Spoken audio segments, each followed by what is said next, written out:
From? Vlogger po. Okay. Mr. Chair, I remember also the committee committed during the last hearing that I attended that we will also invite representatives from Philippine Inquirer and Philippine Star because of the issue that I raised. I raised then the issue that we are not only concerned with the fake news and the false narratives and false information being peddled in our society, but we are concerned as well with the truth that are being suppressed.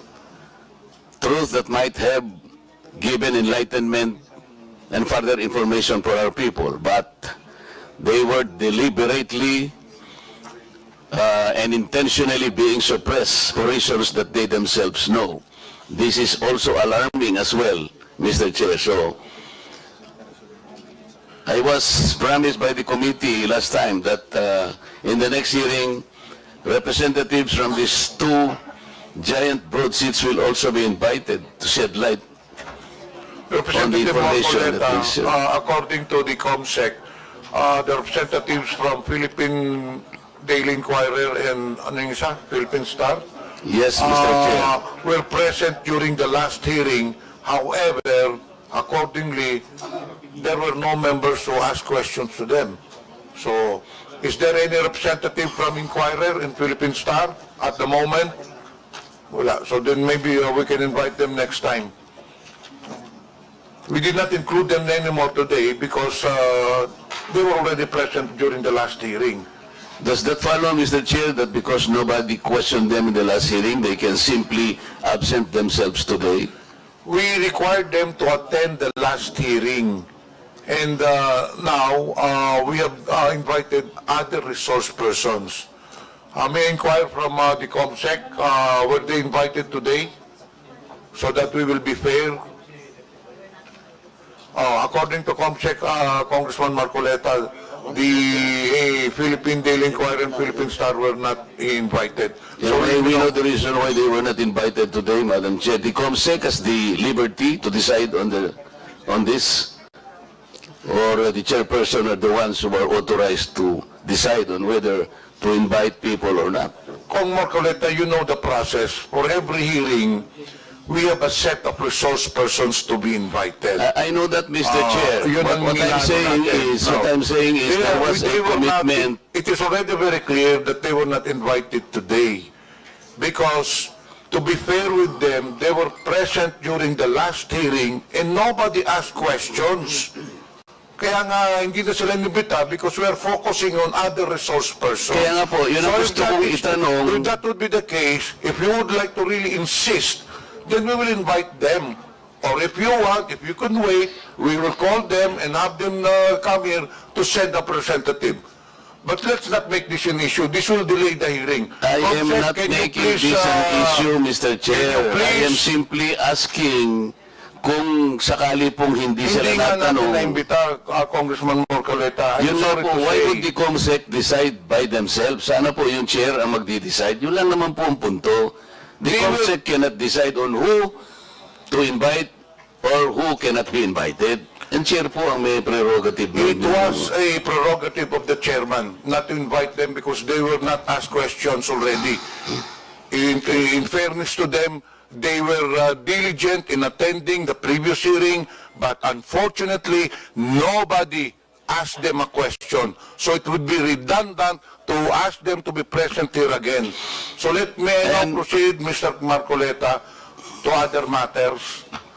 May I ask that the short video, Mr. Chair, be shown because that will provide context already. Okay. In that case, COMSEC, please.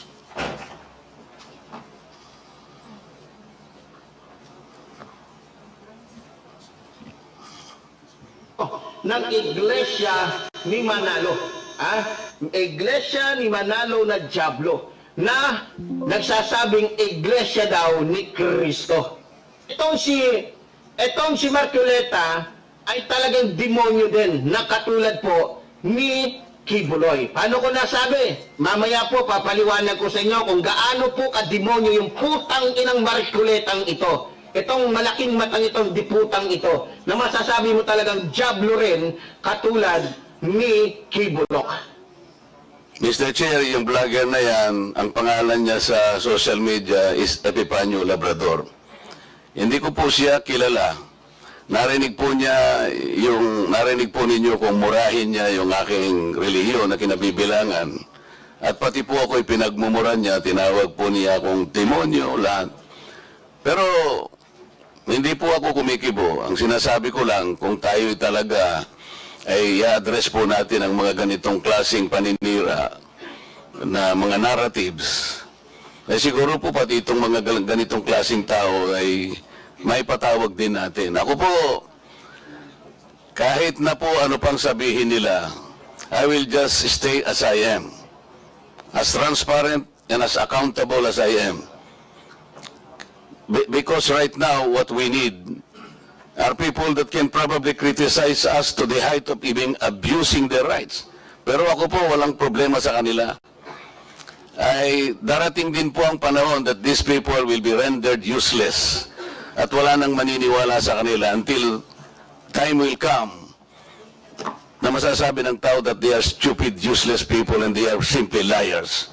Tayo po, ang ating role lang basta ayusin lang po natin ang ating pagsisilbi. Kahit ano pong sabihin nila sa atin.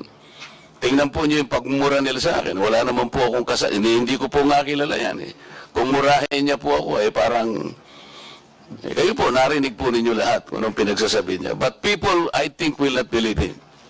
Dahil hindi po ako yun, yung sinasabihan niya. Maraming salamat po, Mr. Chair. That is precisely the objective of this hearing, Representative Marcoleta. So, are you requesting that Mr. Epifanio be called to be invited for the next hearing? By all means, Mr. Chair, I will thank you for that. Comsec, please take note. The said person that has been mentioned earlier by Representative Marcoleta will be invited for the next hearing. Before we proceed, may I acknowledge the presence online of Representative Mix Villoferte, Representative Sandro Gonzales. And finally, can we now present the committee video presentation?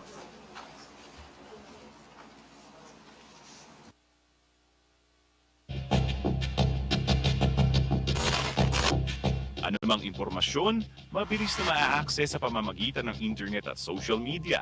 Lismin at komportable sa online marketplace. Trabaho ba ang kailangan mo? Marami ring online job postings. Pero ang problema, mayroong mga bad actors na nagkalat sa internet. Kung di ka maingat, mabibiktima ka ng online seller na scammer. Ang binili mong cellphone, bato pala ang laman. Bato! Mga Eden, bato! Mga Eden, bato ang laman! Hindi na yung pera ko, Mga Eden! Ang online job application mo, elaborate phishing scam pala para sa identity theft. At ang news na binasa at pinanonood mo ay maaaring disinformation campaign o fake news. Tingnan nyo lamang ang mga bidyong ito na nagsisirculate sa social media kung saan sinasabing ang Luzon kasama ang Palawan ay dati umanong teritoryo ng China. At natatandaan nyo pa ba ang mga celebrity death hoax na ito? Patay na raw si Chris Aquino, si Kuya Kim, si Gary Valenciano, si Doc Willie Ong at si Jaime Fabregas. At maging ang death hoax ni Celine Dion, kumalat rin sa ating mga social media feed. Marami pang ibang example niyan. Pero ang pinakamabigat ay maraming disinformation campaign na layuning guluhin ang ating lipunan. Sa ating bansa na mayroong 87 million internet and social media users, tinatayang 70% ang nakabasa na o nakapanood na ng political fake news. Sa survey naman ng social weather stations, lumalabas na 51% ng mga Pilipino ang hindi kayang tukuhin kung fake news ang kanilang nababasa o napapanood. Mabigat ang implikasyon nito. Ang propaganda, maling impormasyon at peking balita ay maaaring magresulta upang mabawasan ang tiwala ng taong bayan sa mga demokratikong proseso. Kaya mahalaga ang pagpapatibay ng mga safeguards sa pamamagitan ng lehislasyon ng mga batas na magbabalanse sa karapatan ng malayang pamamahayag at pagbabantay sa fake news.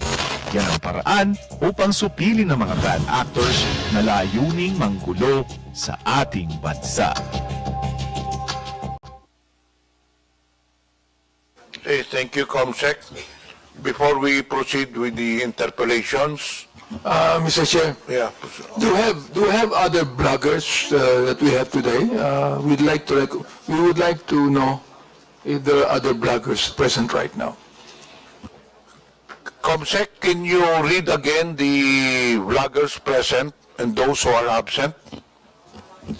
Your Honors, in attendance for today's meeting, the following vloggers: Ms. Elizabeth Joey Cruz, Ms. Ethel Pineda, Ms. Grisette Laureta Chu. Mr. Chair, if they're here, we'd like them to stand up and acknowledge the recognition. We already did earlier. I just told them to raise their right hands. Anyway, we have 18 invited social media personalities or quote-unquote bloggers, and I don't know how many are present. But anyway, we'll now proceed with the... can you read again the the bloggers present?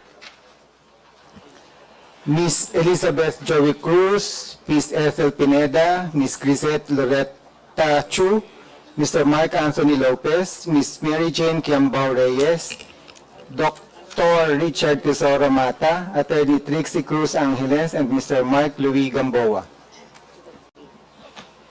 So there are at least about 7 to 8 out of 18 social media personalities present.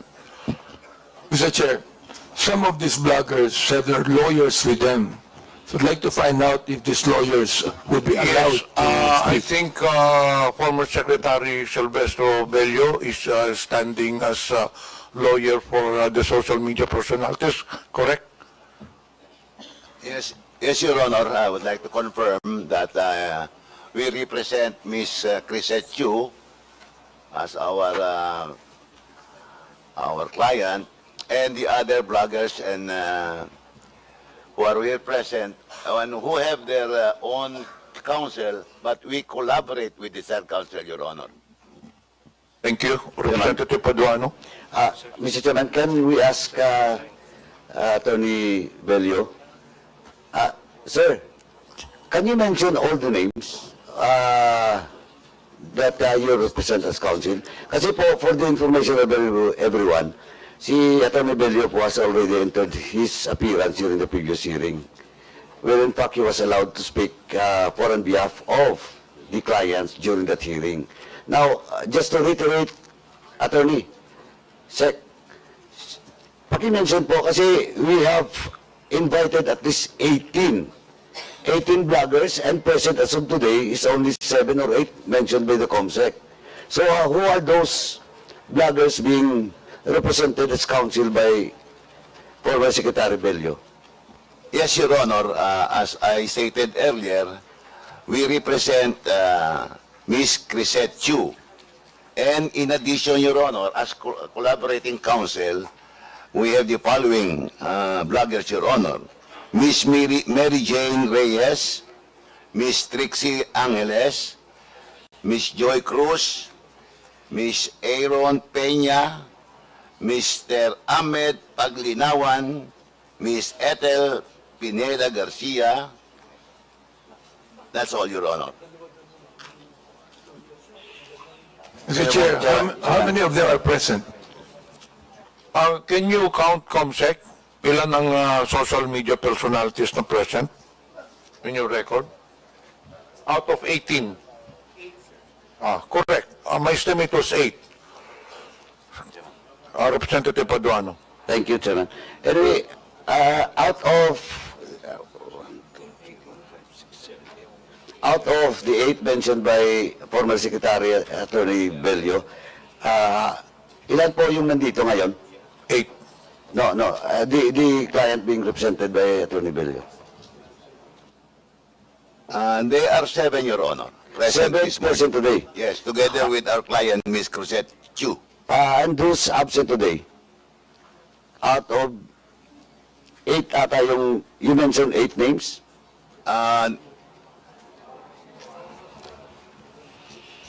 In addition to our client on record, Ms. Chu, Your Honor, we are collaborating with the counsel, with their counsel attorney Gonzales. And they are only 6 present this morning, Your Honor. And who are those absent today? Paki-mention na po yung absent. Para ma-check lang po sa record, dun sa invitation that was sent to them. Kung ano pong status nun. We only represent, Your Honor, those, in collaboration, only those who are present this morning, Your Honor. Only those. Yes, Your Honor. So that's, Mr. Chairman, that's on record that they will only represent those present today. Yes, Your Honor, those present today, only in collaboration with their counsel on record, And, Your and, Honor. Sec, hindi ko po ma-remember if the co-counsel of those bloggers have already entered their appearance during the previous hearing. No. You don't want- Your Honor, our recollection is only to our counsel, our client on record, Ms. Chu. As to the other bloggers present this morning, we only appear in collaboration with their counsel on record, Your Honor. So, all those counsel for those other bloggers present today, nandito ba? Ano ba? Ano? Okay. Ito si Juan. Si Ethel. Now, I mentioned already Dr. Ethel Pineda and MJ Q. Reyes. And also with Attorney Trixie Angeles, Your Honor. And Ahmed Paglinawan, Your Honor. We mentioned that earlier. I understand there are 7 names you mentioned, but what I'm asking is there a co-counsel for these bloggers na nandito ngayon? Wala, Your Honor. You only represent them. Yes, Your Honor. Wala kami ano. Only those present this morning ang nire-represent namin only in collaboration with the recorded counsel, Your Honor. Okay, thank you, Mr. Chairman. But anyway, Chairman, just for the record, with regards to all those indictees and those resource persons that was issued a show cause and subpoena, we'll discuss it later, Mr. Chairman, for the status of all those resource persons that was issued show cause orders and subpoena. Thank you, Mr. Chairman. Thank you. We'll now proceed to tackle the... Yes, please state your name to be recognized. Yes, good morning, Your Honor. I'm Dr. Richard Tesoro Mata. I'm one of the social media. I have a counsel, Your Honor. Her name is Attorney Faye Singson. Good morning, Your Honors. I am here to assist Dr. Richard Mata, Your Honor. I am Attorney Faye Singson, Your Honors. Thank you. Okay, thank you. We'll now proceed to, before that, may I acknowledge the presence of Representative Daphne Lagon online and Representative Zia Alonto Adyong, who is present.